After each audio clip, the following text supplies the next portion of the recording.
77માં પ્રજાસત્તાકના દિવસે મહેસાણા ખાતે જિલ્લા કોંગ્રેસ સમિતિના નવા કાર્યાલયનો પ્રારંભ કરશે. કોંગ્રેસના રાષ્ટ્રીય મહામંત્રી મુકુલ વાસનિકના હસ્તે ખુલ્લું મુકાશે. આ પ્રસંગે ગુજરાત પ્રદેશ કોંગ્રેસ સમિતિના અધ્યક્ષ અમિત ચાવડા, સરદાર વલ્લભભાઈ પટેલનું બાવલું ખુલ્લું મુકાશે. આજે મહેસાણા ખાતે જિલ્લા કોંગ્રેસ સમિતિના પ્રમુખ બળદેવજી ઠાકોરે પત્રકારોને જણાવ્યું હતું કે વર્ષો જૂના મહેસાણાના કોંગ્રેસ માટે ભવનનો કબજો મેળવવા છેલ્લા 12 વર્ષથી ન્યાય પ્રક્રિયા માટે કોંગ્રેસે લડત ચલાવતા જીત મેળવી છે. નવીનીકરણ બાદ આવતીકાલે સરદાર પટેલે કોંગ્રેસ ભવનના નામે જિલ્લા કોંગ્રેસ સમિતિનું કાર્યાલય ખુલ્લું મુકાશે. આ પ્રાંગણમાં ધ્વજવંદનનો કાર્યક્રમ યોજાશે. પત્રકાર પરિષદમાં શહેર પ્રમુખ જયદીપસિંહ ડાભી, યુવા અગ્રણી ઘનશ્યામ સોલંકી, ભૌતિક ભટ્ટ, યુવા અગ્રણી મુકેશ મામા, ઇકબાલ બાસટ, મહેશ ચૌહાણ હાજર રહ્યા હતા.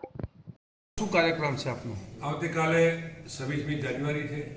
26મી જાન્યુઆરીએ મહેસાણા ખાતે ધ્વજવંદનનો કાર્યક્રમ રાખવામાં આવ્યો છે. ધ્વજવંદન અમારા રાષ્ટ્રીય સચિવ અને ગુજરાતના પ્રભારી મુકુલ વાસનિકજી મહેસાણા ખાતે આ નવી ઓફિસનું જે ઓપનિંગ કરવાનું છે એ ગ્રાઉન્ડમાં કરવાના છે.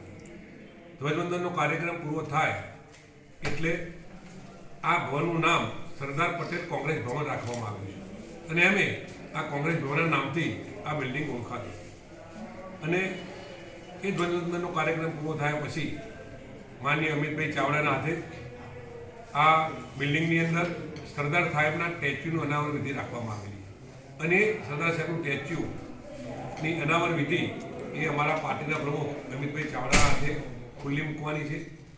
અને આ બિલ્ડિંગ ખૂબ 50 વર્ષો પછી કોંગ્રેસે આનો કબજો લઈ અને રિનોવેશન કરાવી અને આવતીકાલથી અહીંયા કોંગ્રેસ પાર્ટીની ઓફિસ એ ખુલ્લી મૂકવાની છે. સમગ્ર મહેસાણા જિલ્લાની પ્રજાને જાહેર જીવનના કામો અને તેમજ કોઈપણ પ્રકારના કામ હશે તો અમારા કોંગ્રેસના કાર્યકરો અહીં બેસી અમારા મંત્રી સહિત, પ્રમુખ સહિત, અમારી બોડી સહિત તમામે તમામ નાના મોટા માણસોને કોઈ પણ પ્રકારની પડતી તકલીફ કઈ રીતે દૂર થાય એ પ્રકારના પ્રયત્નો આ ઓફિસમાં બેસીને કરવામાં આવશે અને કોંગ્રેસ કઈ રીતે મજબૂત બને એના તમામ પ્રયત્નો અહીંથી કરવામાં આવશે.